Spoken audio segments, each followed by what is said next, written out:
Welcome back, Warriors. Today, another episode for you guys. I have a special guest, a special interview, none other than former Los Angeles Sheriff Alex Villanueva. He's running for sheriff again, and he has blessed us with his time. Hey, Mr. Villanueva, how's it going? Not too bad. Yourself? How you guys doing? Pretty good, man. We'll just jump right into it. You mentioned you were in the Army. Do you feel that your time in the Army has given you experience throughout the rest of your life afterwards? Well, my time in the military, I was there for 10 years from 83 to 92, and between active duty and National Guard, and going through OCS in particular with the National Guard was kind of that was a good learning experience there. And a lot of the lessons I learned then were used later on in my career as sheriff. Such as leadership experience? Leadership, mission accomplishment number one, and number two is welfare of the troops. And Dude, in that order, if you can't do those two things, you got no business being in a leadership position. music to my ears, man. You're speaking my language. So you were the sheriff from 2018 to 2022? Yes. Prior to that, did you start at the bottom and work your way all the way to the top?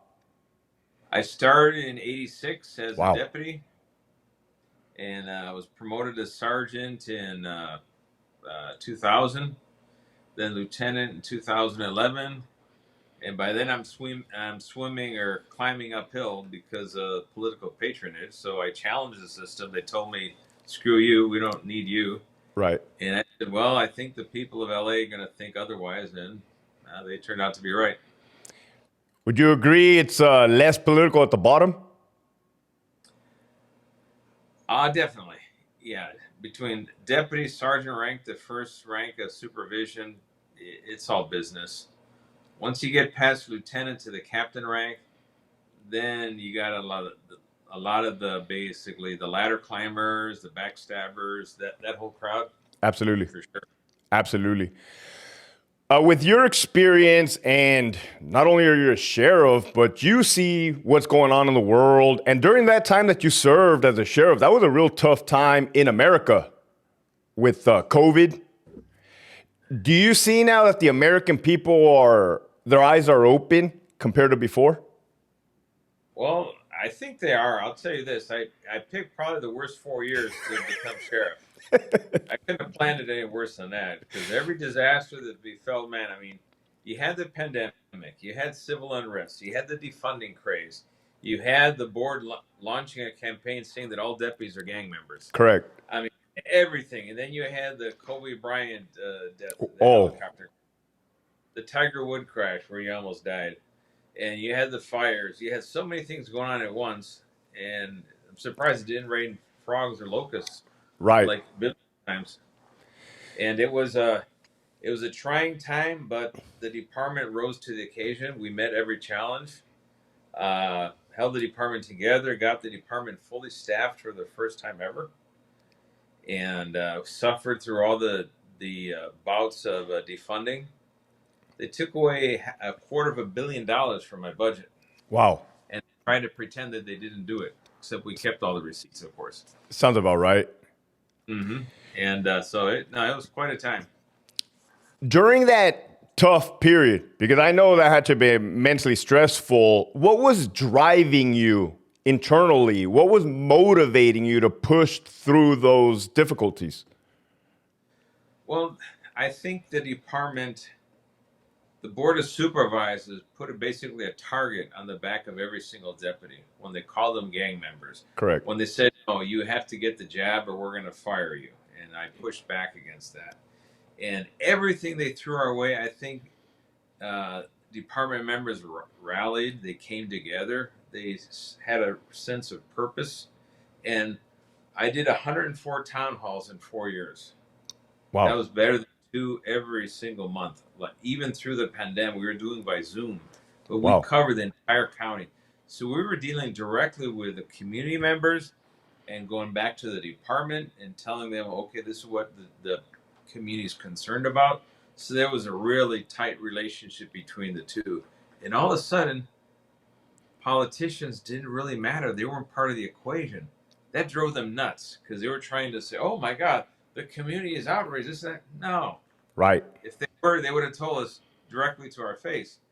And totally different story when you get out of the political, the Facts. political class. Yeah, when you get the noise out of the way.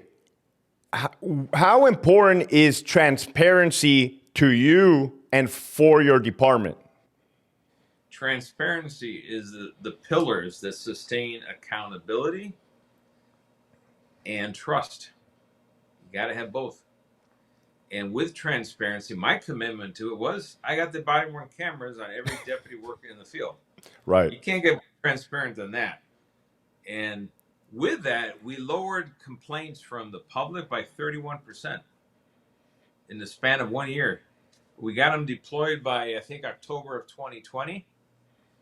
And by a year later, everything dropped. Why? Because all of a sudden, we weren't getting the bogus complaints. Because we go, okay, let's go to the tape. Let's see what was said and done. Right. And all of a sudden, people didn't want to make complaints anymore. So that worked real well. And it also, when things didn't go right, we had a basis to make decisions, either to impose discipline, to terminate someone, if something was worthy of, for example, in the rare occasion there was a prosecution, it served its purpose. But overwhelmingly, they basically exonerated the conduct of deputies. And that is accountability right there. It also builds trust because now deputies know they can protect themselves from false accusations. Right. The community knows, hey, if they go sideways, at least we have some record of what happened. And I think it was a great commitment. And this is the scary part. The Board of Supervisors, while they were proclaiming that transparency was so important, they were fighting me tooth and nail to prevent me from deploying the body-worn cameras. They put every obstacle they could find in front of me to delay it because they didn't want to give me what they perceived as a win because the previous sheriff couldn't do it and we were able to do it. When you speak, I totally understand the obstacles that you give examples of, the unnecessary, like you said, they were fighting you for the simple fact of fighting you. How much of that goes on when you're sheriff? How much fighting, unnecessary fight do you get thrown at you? Oh, the board sued me my first month on the job. How's that for a fight?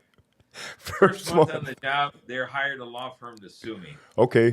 The first week, I think, after we got together, all the experts on the department about the body-worn camera. Perfect example.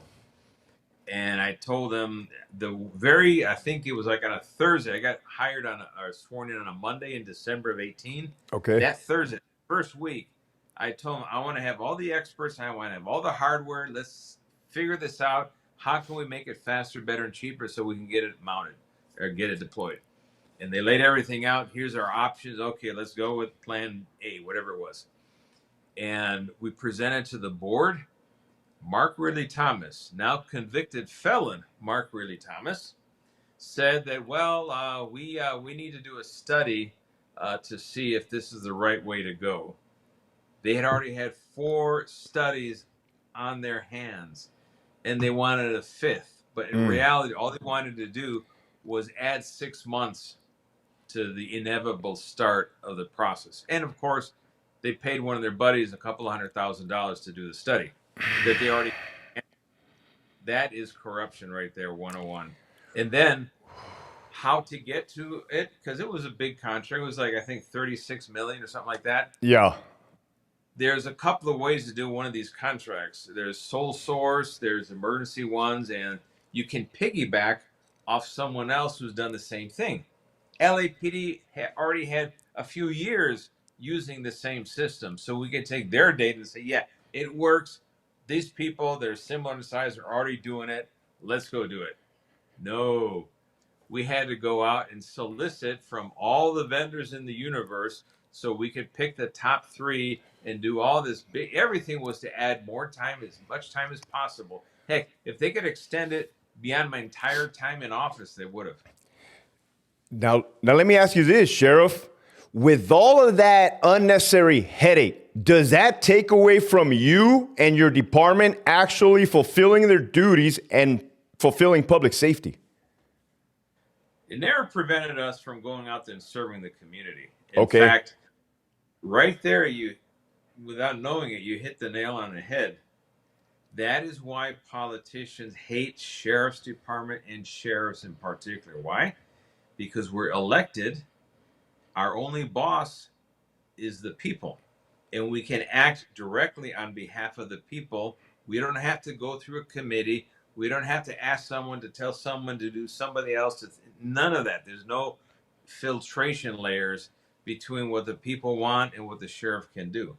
He's authored with, empowered with enforcing the law in the entire county. He obviously relies on police departments to do their job in their cities. Right. But if they don't, he can step in to fill the void if necessary. And I had to do that. So this is not an idle threat. And the board hates that because they wanted to control how law was enforced or where it was enforced. And we're like, you don't do that. Right. Man, I actually prepared a list of questions. I wanted to chop it up first, get a feel for you. Oh, bro, I'm loving it. I'm loving it, man. You get it.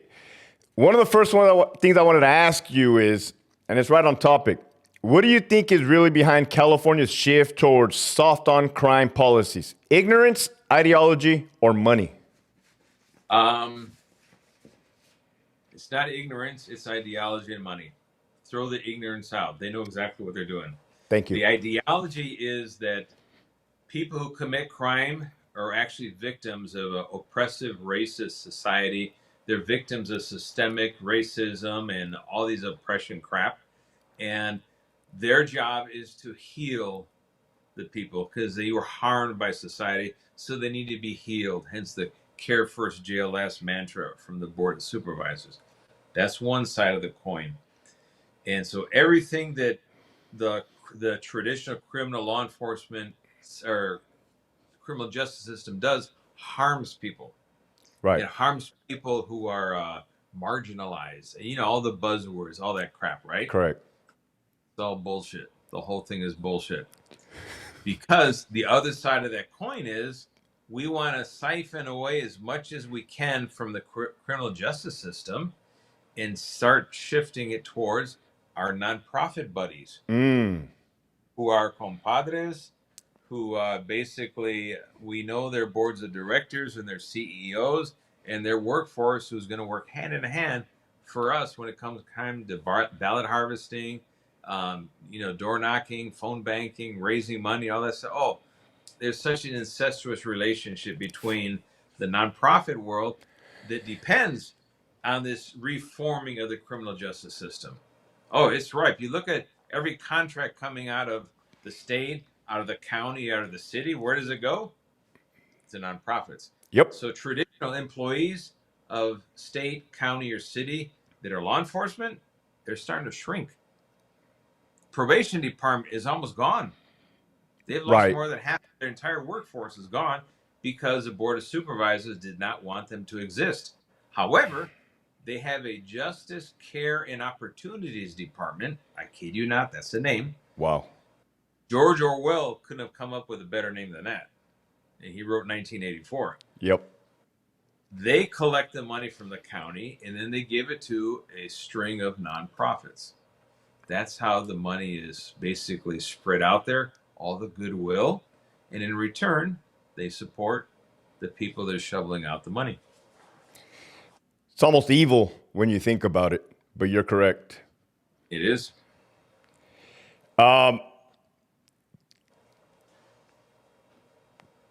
Los Angeles has become a safe haven for criminals. Who do you blame? The district attorney, the board of supervisors, or Sacramento leadership? And I know you kind of covered a little bit, but from your perspective, what's really who and where is this coming from? The push. Well, when George Gascon was a DA, he was a big part of the mix because he was all about not enforcing the law. He wouldn't charge misdemeanors. He wouldn't do gun enhancements when bad guys use firearms. They were all okay with taking away firearms from law-abiding citizens, but if an actual crook used a firearm, we're supposed to look the other way. What's the logic in that, right? Right. But the one coming out of Sacramento, I'll give you a prime example. It was Senate Bill 357, and that was written by your buddy Scott Wiener. Okay, you remember him, right? Yeah. He's now running for Congress. Well, Scott Wiener wrote that, and that was a bill that would eliminate the prohibition of loitering with intent to commit prostitution, solicit prostitution. Okay. And that was a law that local law enforcement used to get rid of red light districts, do reverse John stings, catch all the Johns, all that wonderful enforcement activity. Right. The far left and all the progressive activists claimed that police were targeting people of color. Wow. They're targeting them. I told Newsom, we told Sacramento, everybody told Sacramento, you sign that into law, you're going to see an explosion of red light districts, and human trafficking is going to go through the roof. And who is going to be trafficked? The very same people that you claim that law enforcement targets. Wow. And that is exactly what happened. Now, everywhere you turn, there's a new red light district. You see some skanky lady walking down the street wearing a G-string in broad daylight. Yeah. You know, 1 block from a school. Mm-hmm. Never in the past, but now you do, and that is why. And that's an example, one example of how Sacramento was trying to make life more comfortable for criminals and more difficult for cops. We have the beauty of hindsight, right? Because when you were serving as sheriff, you were seeing all these laws, such as the one you just explained, but now we have the hindsight, and when they change the monetary value of grand theft, do you have that kind of "I told you so" moment, or are you kind of, technically you're not surprised, but do you actually see how everything played out? Mm-hmm. I have that "I told you so" moment every time I open a paper, because you can trace almost everything back to the beginning. Correct. Another prime example. Remember the cashless bail or the zero bail schedule? And that was all the rage. We have to get rid of cash bail because it harms minority. Again, they always love, marginalized communities that they must be protected. So let's get rid of cash bail. Well, it turns out that there was a lawsuit by a plaintiff, became a class action lawsuit from the county jail. It involved cash bail. And the defendants was Sheriff Luna, Chief Moore at the time from LAPD, and George Gascon. They were the defendants.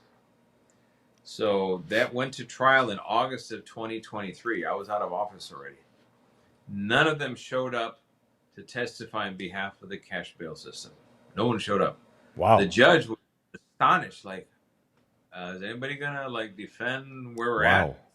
Nobody. So the plaintiffs won by default. And that became the, cite and release, book and release, magisterial review. We have over 2.5 years now of data. They refuse to release the data to show if people show up in court after they've been arrested and cited. Yeah. It won't show the data. So what happens is, I know it's an absolute failure, but they must now conceal the failure. Right. You don't get to know.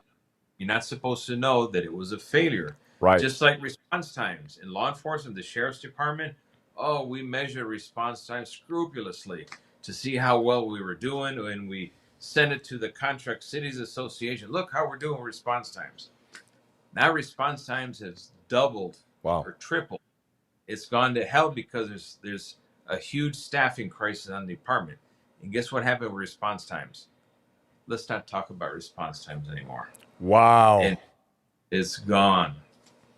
From those contract cities, those are people that are supposed to represent their cities on behalf of their cities, but no, they're so in bed with the Board of Supervisors that they got nothing to say about the disappearance of response times. When that was like the bread and butter of measuring how effective an agency was. Clearance rates for homicides, that was another measure of that. Have you heard anybody talk about those anymore? No. Nope. That will not be discussed because you're not supposed to know these things. I'm totally tracking. So the majority, and I do mean majority, of my viewers on my platforms are minorities and are from Los Angeles County. What message do you have to them when they're being told one thing by one side to include the groupthink mentality, all cops are bad, don't vote for Sheriff Villanueva, versus your own words and the truth? Well, it's like, who are you going to believe, me or your lying eyes? Right? That's what the board of supervisors and all the activists are trying to tell the the innocent voter out there, especially the Latino. And you look at crime rates; they're going through the roof. They just stopped counting anymore. But they'll tell you, "Oh, crime is down." Well, how is it down if crime is going through the roof? When I was working patrol as a deputy, and even when I was a sheriff many years later, I never heard of a stolen car loaded with gangsters at 3 in the morning crashing into a jewelry store and then basically looting it and walking away. That was unheard of. Why? Because that car would not survive, a quarter of a mile on any busy street any time of the day or night, because a cop with a good trained eye will say, "That's some scandalous people there. Let's check out what's going on there." They Right. pull them over, 4 people would go to jail. That doesn't happen anymore. So what used to be the oddity now has become the new normal. So if you got to, like, for this election in June of next year, people got to ask yourself, are you safer today than you were in 2022? Yes or no? Vote accordingly. That's all I can say. Beautiful, man. Beautifully put. Now, with that, I know that being in a leadership position comes with a lot of responsibility and hard responsibilities. When it comes to your deputies and management, and I understand training and terminating,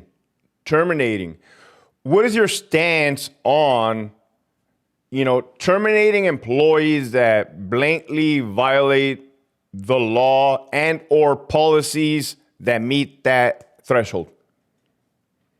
Well, your policies have to be clear. They have to be communicated. Your employees have to understand them. That's always important. You have to train your employees. As you mentioned, training is important. Now, when I took over in 2018, my predecessor had terminated or authorized the termination of 400 employees. Jesus. 400. I got stuck with 69 wrongful termination lawsuits as a result of what he did. And I had to work my way through, 69 lawsuits. That is a lot. It is. All for wrongful termination. So we had to right size our internal investigations to make sure they were fact based. They were based on interpreting the laws that exist at the time, not what they wish they meant because someone changed it years later, but what happened at the time of the incident. What was the laws? Simple things that you'd understand. Okay, yeah, that makes sense. And you'd be surprised how people were not getting that message. Peace officer, Bill of Rights, all these things that you're supposed to acknowledge and use Correct. weren't being. So we right-sided the whole thing. And we had supervisors start doing informal acknowledgments of when employees go wrong, but they haven't crossed the line. Don't make a federal case out of it. Tell the guy, hey, knucklehead, you can't do it that way. This is the way you do it. And here, sign this performance log entry. Now we've had this conversation. Move on. Oof. We don't want you to screw up. Oof. Very powerful, because that is how it's supposed to occur. So most of the corrections of out of policy things happen informally between their first or second level supervision and the employees. So when I finished 4 years in office, I ended up terminating 165 people. And guess who I got? I didn't get sued by those. No, I got sued by people who I promoted. You can't make this stuff up. Yeah, people I promoted. But the bottom line is,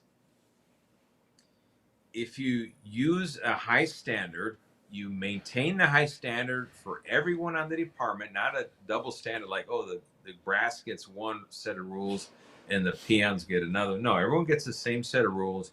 You adhere to that. You make decisions based on facts and evidence and the rule of law. people are going to support what you do. And I took it a step further than McDonald in that he distanced himself from everything. He just delegated it to his, subordinates. I said, if it's a termination case, I want to see the entire case, and we have a signature page. I want to make sure that every level reviewed it and signed off on it. Okay. So I'm the last signature on a Wow. termination. Did you So change that? I changed it to make sure I was the last signature on there. Wow. And that's accountability, but that's also taking ownership Facts. of the outcome and the facts. And with that, people had faith that if I terminated somebody, that meant they really screwed up and they were not acceptably part of a organization with high standards. Excellent. That changed under Luna. Now they're going back to the McDonald model. Why am I not surprised? Other people are making the decisions, and everybody's under investigation. I think they have half the department under investigation, and now they can't even complete the investigations because they don't have the personnel. So they're in the worst of all worlds. Oh, man. So, knowing all of this, what is your motivation and drive to get back in the hot seat? 14 people from the department have committed suicide since Luna took over. 14. Yeah, wrap your mind around that. My wife spent 25 years on the force. I spent 36, so that between the two of us, over 60 years. We grew up on the department. Blood, sweat, and tears on our department, seeing our partners fall in the line of duty. We understand the organization. We live and breathe tan and green. And been bombarded with messages. I mean, Luna's first year in office. I mean, people are upset that I lost to begin with because it wasn't a straight battle. He campaigned from his basement. He had other people do the dirty work for him. But as his failures as leaders became evident, people started bombarding us with messages. Please come back. We need you to come back. The department is on an unsustainable pace right now. $500 million in overtime, a lot of it forced overtime. Do the math with that. $500 million. That's unheard of. The 14 suicides, deputies working back to back to back double shifts. Yep. There's no breaks. You have a mass exodus underway right now. More than 25% of the department is gone. Is that a thing right now? Are they leaving? They're leaving in droves because they don't trust him. He threw his own employees under the bus, like Trevor Kirk, like Deputy Gardner up there, only for his own political self-gratification, to show the activists, hey, look at me. I'm holding these people accountable, when he didn't even have the facts because he didn't even bother investigating. He made, basically shoot first and aim later. And that was Man, you got all these quitchy catch notes, man, but they're all right on the money. They apply. I know. Some of them are cliche, but they unfortunately apply. And by 2028, this department I don't think will exist anymore. We already have 6 contract cities that are hiring private security, or they're creating their own police departments because they're asking for more deputies, or the normal complement of deputies are supposed to get. They're getting half. Vacancies in patrol, anywhere from 30 to 50%, every single station. You got skeleton crews running patrol stations. 911 system. It used to be the crown jewel of our department's operation was a decentralized 911 system. People are not even picking up the phone now. And they're wondering why. There's no one there. It's as simple as that. Wow. So you can see my motivation to coming back is we got to fix this department. We got to rescue the county and the good people that live in LA County and call it home. They deserve to have the top-notch law enforcement agency that the sheriff's department once was. We got to get back to that standard. And I believe they would get that under your leadership. From my observations and experience, I wanted to thank you for taking your time out of your busy schedule. Is there any closing words you would like for the crowd? People got to get involved. My campaign website is alexvillanueva2026.com. if you can blast it out on I'll put the link. put the link there, and there's easy to get involved. You can donate to the campaign. You can volunteer to do phone banking, precinct walking. That'll be a little bit closer when we get to the actual election season. Yeah. But spread the word, family and friends. You can put that link on your phone, and you can just text it to people in LA County. Say, hey, remember this guy? Okay. He was right all along. Let's get him back. Let's fix that mistake from 2022, because it's cost the department, it's cost the community dearly. And I'll leave you with this one final note. 31 people died between the Palisades and Eaton fires. 19 died in Altadena alone. There was no evacuation plan. There was no leadership. Deputies on the ground had to figure out for themselves how to get people out of harm's way. And what was Luna doing this entire time? He was at a luxury hotel in Carlsbad, enjoying a nice retreat with a union. Took him 4 days to get, and what's Carlsbad to Altadena? What's that distance? What, 80, 90 miles maybe? About. Something like that. Why was he not there before the fires even started? Because he had a potentially dangerous situation for the National Weather Service. Yet all the evidence, it was obvious that something bad was going to happen. Let's make sure we have our ducks lined up. Never bothered. Didn't even phone it in. Wow. That is not leadership. That's someone who needs to be a retiree at some assisted living facility, far removed from a position of authority.